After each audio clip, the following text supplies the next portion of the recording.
The Chicago Bears have yet another big change in store. At least I think it's a big change. And I don't know about you. I'm kind of tired of discussing Matt Eberflus for a little bit, aren't you?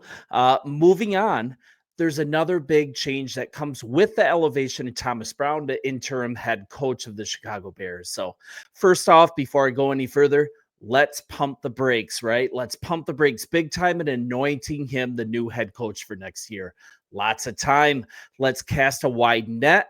But this is such a very good thing to be able to give one of your top candidates a test run. Absolutely zero risk. So let's get back to it. It may seem like a small thing, but this move will require not only that Brown continues to call plays, but that he moves down from the booth to do so. Leading the team on game day absolutely requires it. And this may seem like a small thing, but he communicated earlier that his coaching philosophy, this is a big adjustment. He put a big part of his coaching philosophy based on coaching up from the booth instead of down on the sideline. So I'm going to cover this. Also, it's not just Thomas Brown who's the guy to watch here. A crucial component of this is also the performance of Eric Washington. Let's say Thomas Brown becomes the eventual hire at head coach. Let's just assume that. If Brown is hired, does he keep the defensive staff in a year that the playoffs are out of reach? These are some of the interesting things to watch, right? So I can't go any further as well without getting this out here. Absolutely none of this matters. I don't care who the coach is.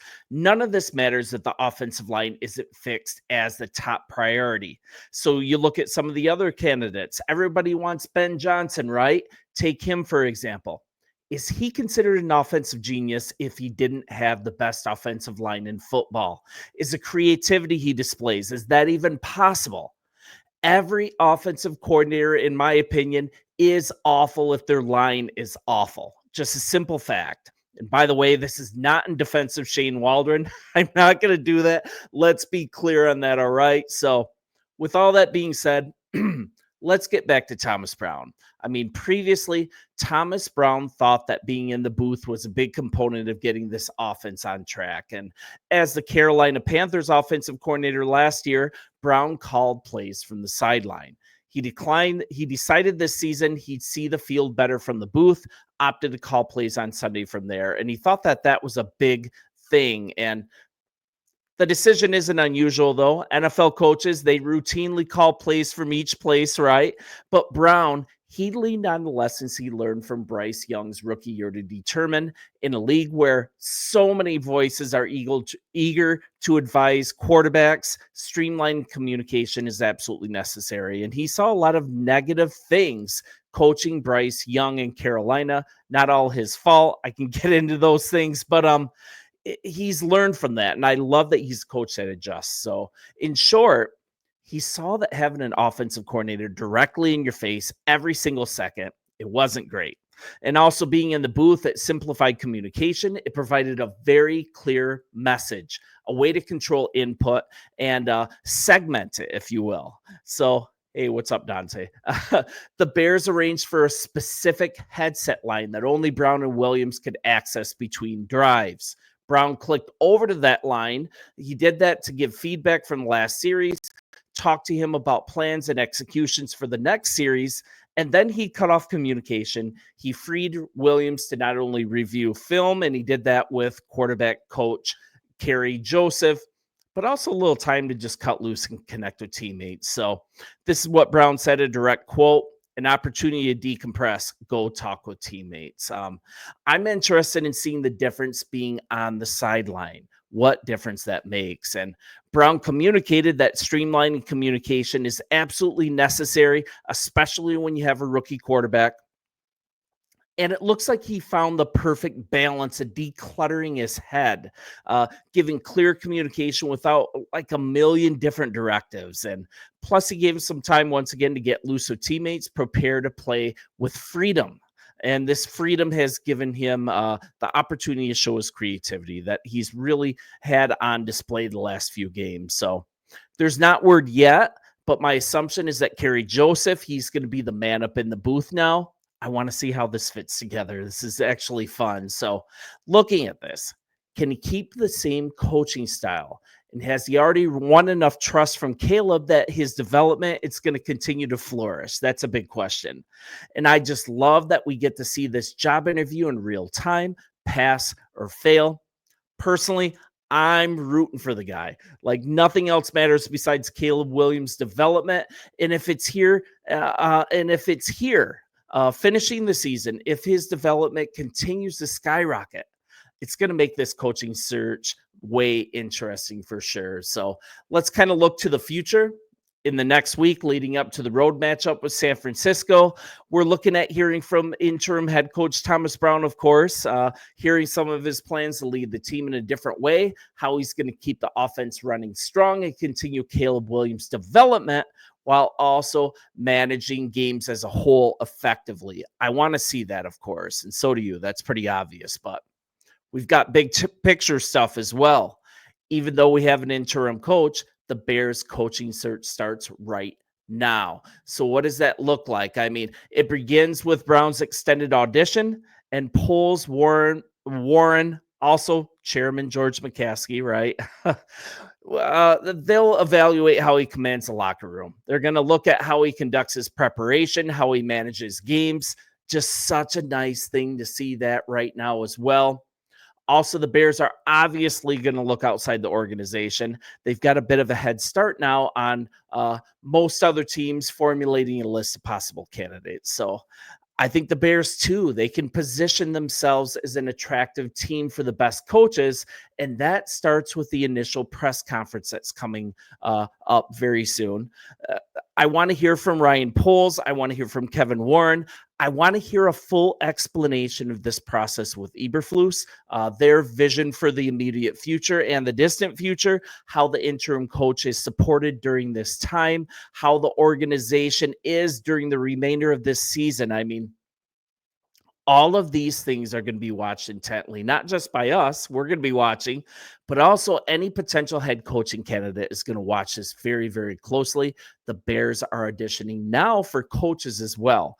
And for example, Ben Johnson, he is already stating in the media that the stability of the front office, the stability of ownership is going to be a huge part of whether he considers a team to be his first head coaching spot.